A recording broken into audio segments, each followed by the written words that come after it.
গ্রামের হাট বাজার কেমন হয়। তো আমি বেরিয়ে গেলাম, চলো এবার আমার সাথে।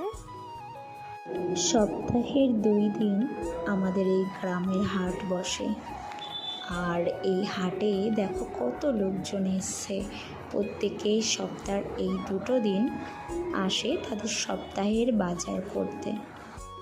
ভাবলাম তোমাদের সাথে আমার গ্রামের এই ছোট্ট বাজারটা ভাগ করে নিই। চলো বাজার করা যাক। আর অবশ্যই জানিও আমার গ্রামের এই ছোট্ট হাট বাজারটা তোমাদের কেমন লাগলো।